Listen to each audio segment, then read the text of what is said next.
Good morning. Thank you for joining me today. In this video, I wanted to share with you my recipe for Hopkins County stew.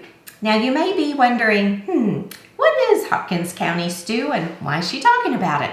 Well, Hopkins County is a county in northeast Texas. The county seat is Sulphur Springs, and our stew is world famous. At least we say it is, but no, it really is great stew, and we do have a big stew cook-off every year that has been highlighted on Food Network, and that competition has been going for over 50 years. So you know it's some good stew if thousands of people come every year to a middle-sized town in Texas just to have some good stew. So usually for the competition, stew is cooked in a big iron wash pot over an open flame. And the reason we have such an affinity for stew here is the tradition goes back for probably well over 100 years.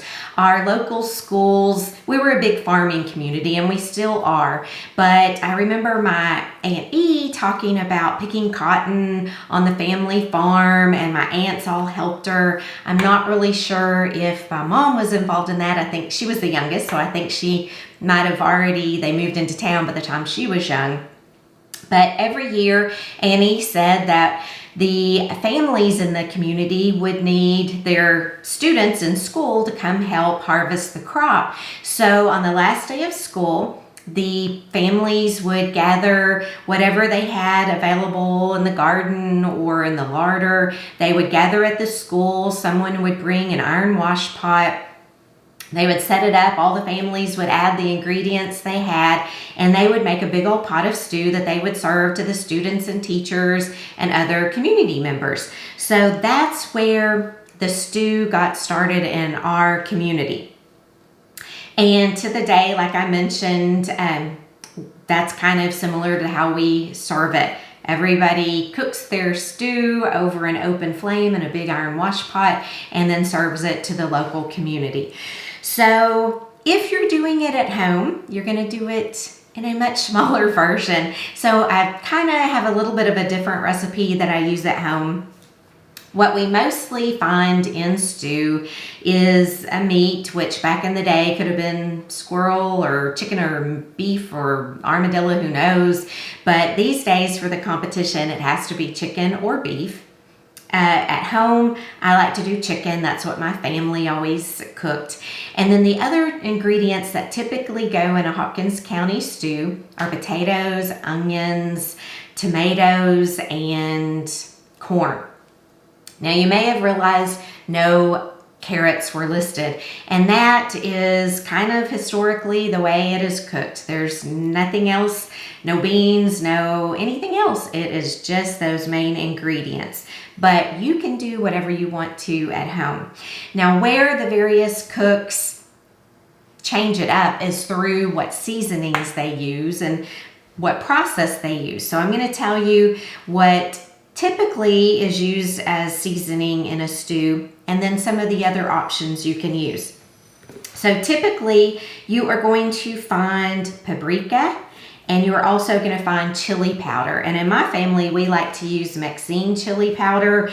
That's just what we grew up tasting in our stew, and so that's what I still rely on. It's not as easy to come by these days, but if you can find it, it is a good option, but use whatever kind of chili powder you have. Then from there, that's where you can really change it up, and most cooks do. Some of the things I use today that will be in the recipe below: I use seasoned salt by Lowry's. I use Morton's Nature seasoning. I use some poultry seasoning. I use garlic powder, and I used some bouillon to amp up that chicken flavor. I did cook it with chicken broth, and then I also used a rotisserie chicken instead of making the broth myself, and it makes it a real fast recipe and great for a weeknight dinner when you do it that way. So there are a couple of other options you can add, which many cooks in the stew festival do, or in the stew competition do use, and that is butter You would add that at the very end just to give it more of a smooth, rich taste and texture. And then sugar. A lot of cooks add sugar. When my sister and I and our ladies that we work with, when we would compete, we did use sugar and butter. So those are some of the things you might want to use to try to perfect your own recipe and get it just the way your family likes it. Now, there is something else that a lot of people around here like, and that is a little bit of heat in their stew. So we would usually use some Rotel tomatoes in our competition recipe, and every now and then at home I will add that as well. My nephew loves it to be hot, so sometimes I will switch out one of the other tomatoes for a Rotel tomato. So let's get started. Let me show you how I make it, and then I'll tell you how we serve it when we come back. Today I made a half quantity of stew, so I only used 2 russet potatoes, and they were medium size. And of course you peel them and then you cut them. I like to cut them in about 1-inch pieces, and the reason is because they're going to be cooking for a while on the stove, so you don't want them to be such small pieces that as they cook that they just disintegrate into the stew. So a little bit is good because that helps to thicken your stew, but you don't want there to be no actual potatoes to eat.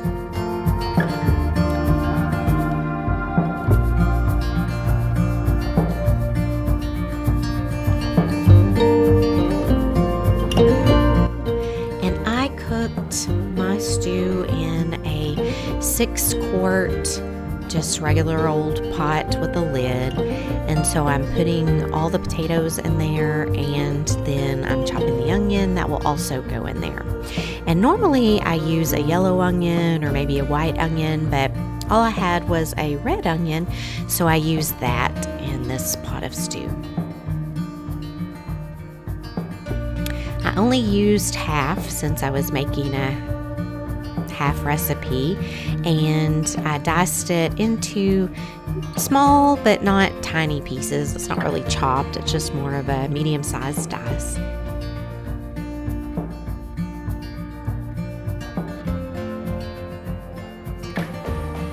I must have my onion goggles. It really does make a difference, to be honest.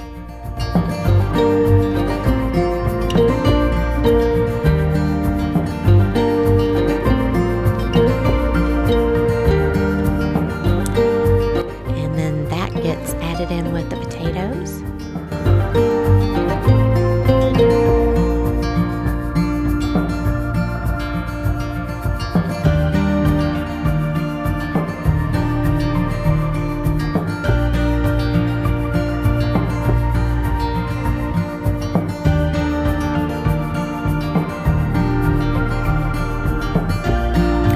And if I'm doing a full recipe, I use the whole box of chicken broth, but I was finishing off a box, so you see me use part of one and then part of another, and that's probably about half a box I use, just enough to cover the onion and the potato.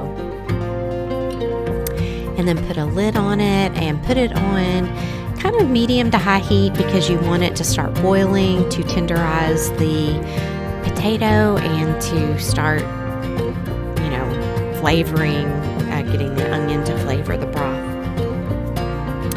So since I'm doing a half recipe, I used half the chicken, and I used breast, thigh, and leg in there, so there was white and dark meat.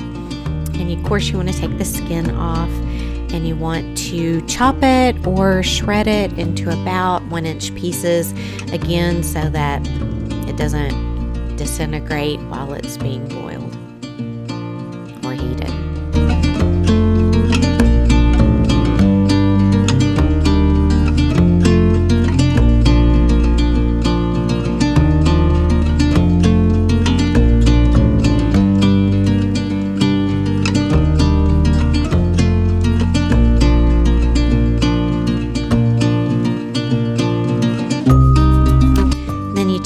potatoes, make sure they are tender, and these were definitely fork tender.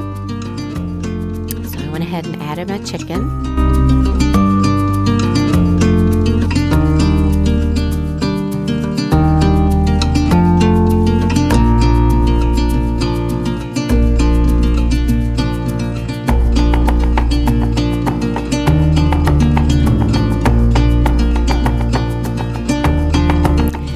And since I was doing a half recipe, I only needed like, 1 can or a can and a half of tomato. So instead of using the diced tomato, I did go ahead and use Rotel tomatoes so that there was a little more heat in the pot. And then I used a small can of tomato sauce. I didn't want it too tomatoey. Of course, I'm adding black pepper and salt, and I like to use salt substitute and everything, so that's what that was. And then I'm adding some paprika,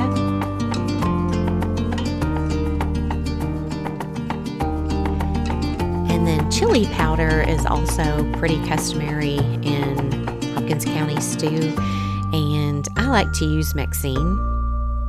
That's just what my aunt always used when she made it at home. And then today I chose to use some nature seasoning.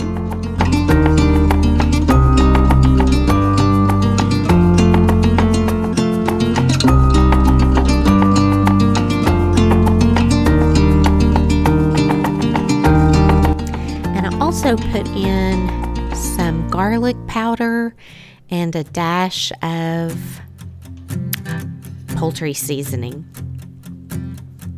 And then, of course, Hopkins County stew is served with saltine crackers and cheddar cheese. So I'm cutting a block of cheddar cheese into some slices, and then I'm going to cut those slices in half so it ends up being cheddar cheese sticks.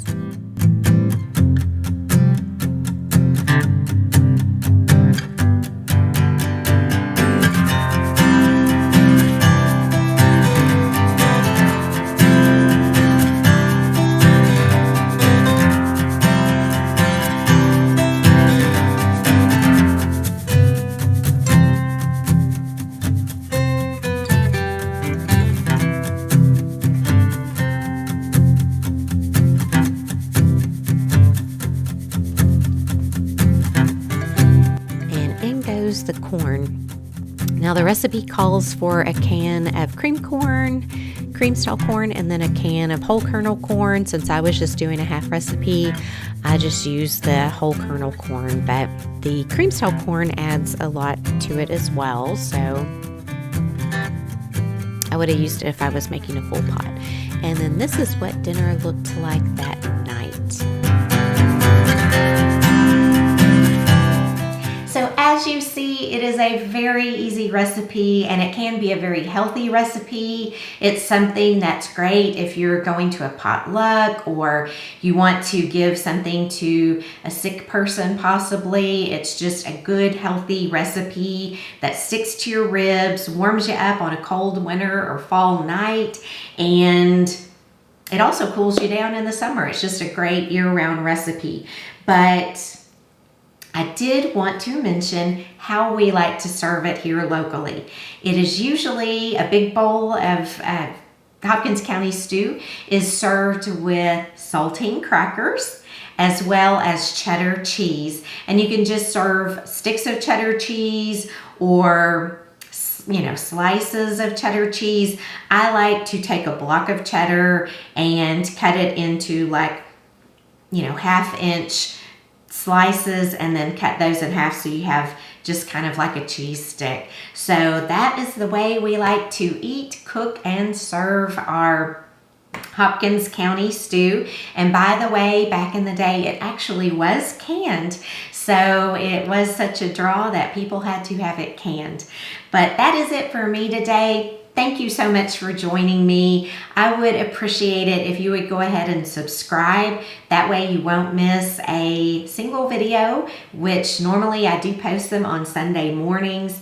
And if you would, please go ahead and give me a thumbs up so that I know that you like this content. That way I know to include more recipes or local sorts of history in my videos. Thanks again for joining me, and I'll see you next week. Bye-bye.